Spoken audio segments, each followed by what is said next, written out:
వనదేవత వరం. జింకలపూడి అనే ఊర్లో మరిడయ్య అనే యువకుడున్నాడు.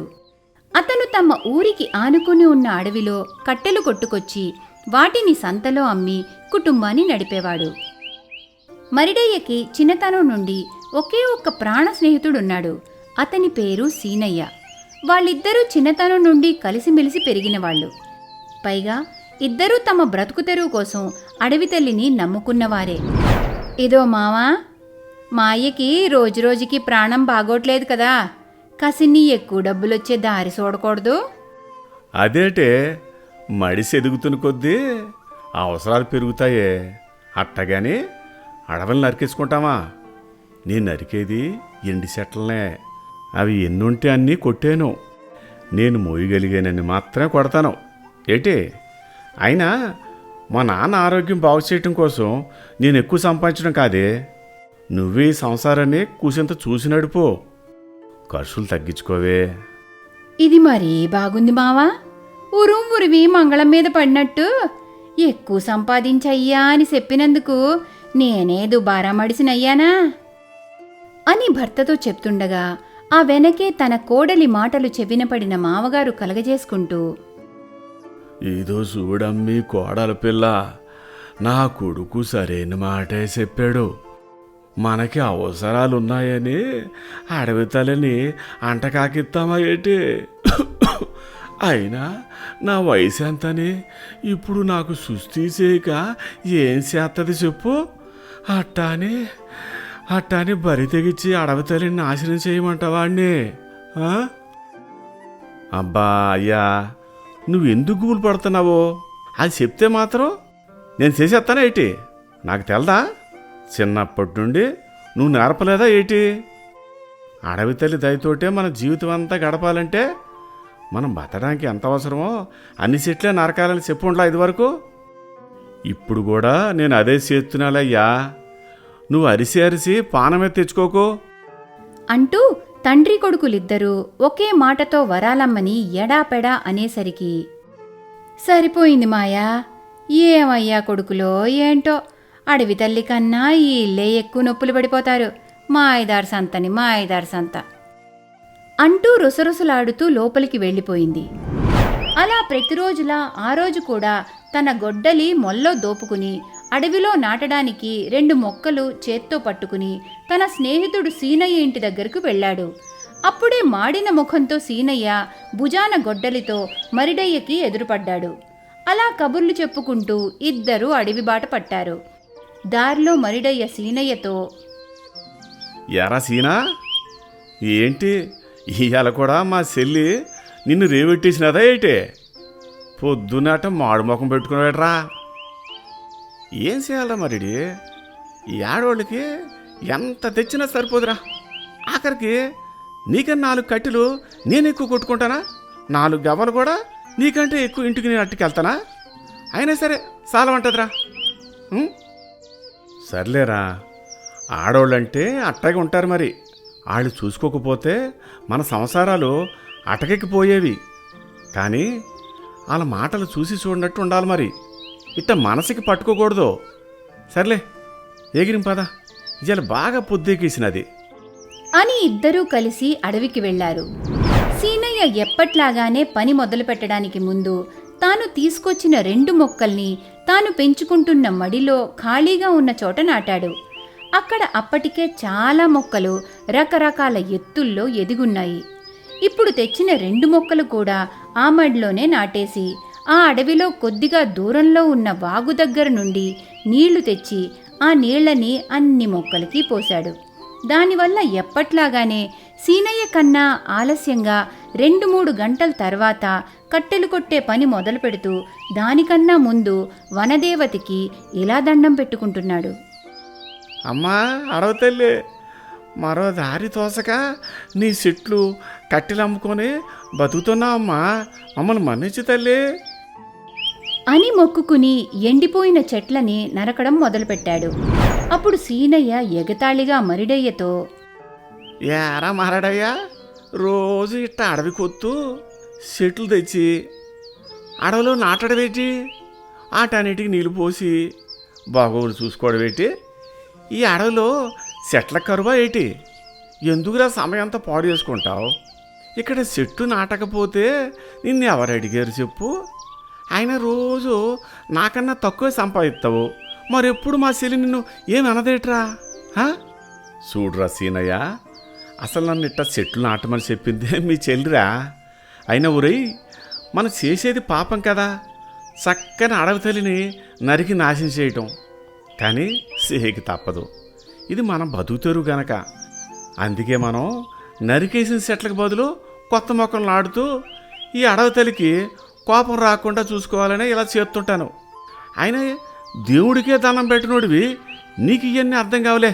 రా పద పని కానీ అని చెప్పి తన పని తాను చేసుకుంటున్నాడు.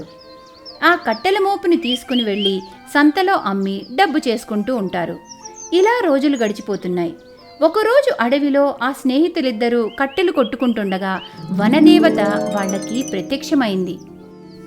నా బిడ్డలారా, కాస్త మీ పని ఆపండి, నేను మీకోసమే వచ్చాను అని చెప్పడంతో చెట్టు నరకడం ఆపేసి సీనయ్య వనదేవతకి దండం పెట్టాడు. మరిడయ్యేమో వనదేవతని వింతగా చూస్తున్నాడు. అప్పుడు ఆ వనదేవత, ఏ మరిడయ్య, నేను ఎవరా అనుకుంటున్నావా? నేను ఈ వనానికే దేవతని. అమ్మా, మా వాళ్ళు ఏదైనా పొరపాటు జరిగిందా తల్లి? ఇట్టా వచ్చినావు?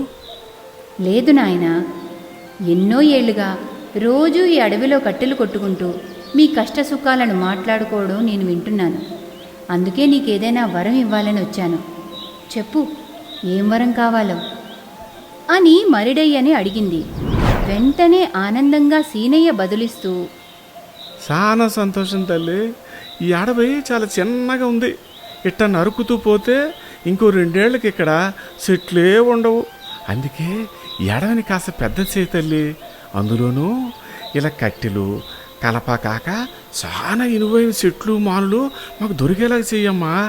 ఇంకో 10 ఏళ్ళు మాకు ఏ డోకా లేకుండా నరుక్కోవడానికి విలువైన చెట్లు దొరికేలా చేయి తల్లి అని చాలా అత్యాశ కోరికొకటి కోరాడు. అప్పుడు వనదేవతకి కోపం వచ్చి, చూడు సీనయ్య, నీకసలు నన్ను కోరిక కోరే అర్హతే లేదు. అయినా నేను నీకోసం రాలేదు. ఇదిగో వీడు నా బిడ్డ మరిడయ్య కోసం వచ్చాను అనేసరికి సీనయ్య ఉక్రోషంగా, అదేంటమ్మా అట్టా అంటావు? నేనేం తప్పు చేశానని? తప్పు చేయలేదా? ఇన్నాళ్లుగా నా అడవి సంపదని అప్పనంగా తీసుకుపోతున్నావే కానీ కనీసం బాధ్యతగా ఏనాడైనా నడుచుకున్నావా?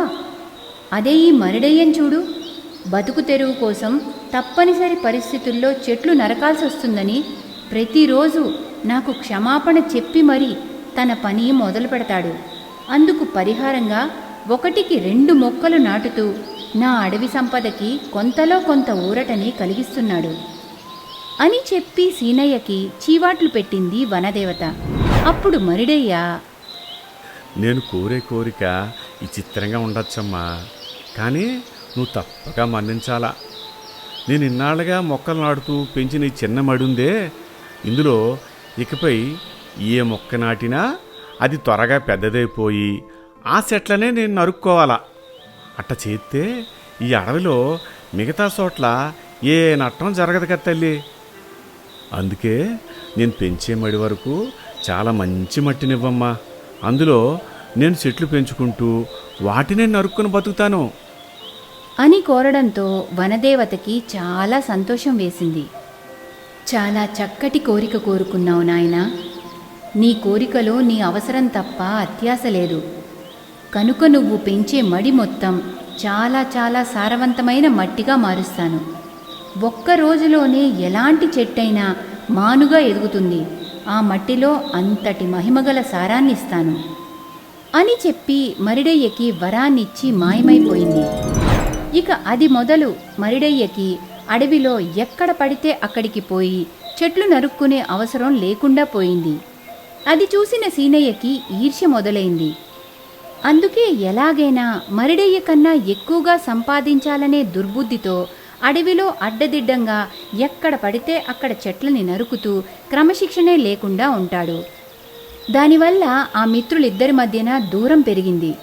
అలా పెరిగిన ఆ దూరాన్ని తగ్గించాలని మరిడయ్య ఎంత ప్రయత్నించినా సీనయ్య కుదరనివ్వలేదు. ఇలాగే రోజులు గడిచిపోతున్నాయి. సీనయ్య విచ్చలవిడిగా అడవిని నాశనం చేస్తూనే ఉన్నాడు. అందుకే ఒకసారి వనదేవత సీనయ్యకి బుద్ధి చెప్పాలని సంకల్పించింది. ఆ అడవిలో విపరీతమైన సుడిగాలిని సృష్టించింది. ఆ గాలికి మరిడయ్య తాను పెంచుకున్న చిన్న అడవిలో చెట్ల మధ్య దాక్కోవడంతో అతను సురక్షితంగా ఉంటాడు. కానీ సీనయ్య మాత్రం తాను ఉన్న చోట చెట్లే లేకపోవడంతో ఆ సుడిగాలిలో చిక్కుకుపోయాడు. రక్షించే దిక్కు కోసం అల్లాడుతున్నాడు. అది గమనించిన మరిడయ్య వనదేవతకి మొక్కుతూ, తల్లి తల్లి వనదేవత, మా సీనియర్ చేసేది తప్పే కావచ్చు, కానీ ఆడికి మారే అవకాశం ఇవ్వు తల్లి. ఆడినట్ట సుడిగుండంలో తోసేయకు అని మొక్కడంతో ఒక్కసారిగా వచ్చే ఆ గాలి ఆగిపోయింది. వెంటనే సీనయ్య సురక్షితంగా మరిడయ్య దగ్గరకు వచ్చాడు. అప్పుడు మరిడయ్య సీనయ్యతో, చూసావట్రా సీనయ్య, ఆడవ తల్లి కోపం వస్తే ఎట్టల్లాడిపోయావో. అందుకేరా చెట్లు నరకడం తప్పు కాదు, కానీ నరికిన దానికి 4 గింతలు పెంచితే ఇప్పుడు నువ్వు నరుక్కున్నట్టే రేపు ఇంకెవరికైనా పనికొస్తాయి. ఇప్పుడైనా అమ్మకి క్షమాపణ చెప్పుకో, ఆ తల్లి నిన్ను కన్నెత్తది అని చెప్పడంతో సీనయ్యకి ఇంతకాలం తాను ఎంత మూర్ఖంగా ప్రవర్తించాడో అర్థమైంది. అందుకే మనస్ఫూర్తిగా వనదేవతకి క్షమాపణ చెప్పాడు. అప్పుడు వనదేవత సీనయ్యని క్షమించింది. ఇక ఆ రోజు నుండి మరిడయ్య పెంచుకున్న ఆ చిన్న అడవిలోనే ఆ స్నేహితులిద్దరూ తమ కడుపు నింపుకోవడానికి చెట్లని నరుక్కుని వాటినే అమ్ముకుని జీవించసాగారు. నచ్చితే మా ఛానల్ని వెంటనే సబ్స్క్రైబ్ చేసి మమ్మల్ని ప్రోత్సహించండి. మరిన్ని మంచి మంచి కథలతో మిమ్మల్ని అలరిస్తాం. మా కథల మీద మీ అభిప్రాయాలు కామెంట్లో పెట్టండి. గంటని తప్పకుండా కొట్టండి.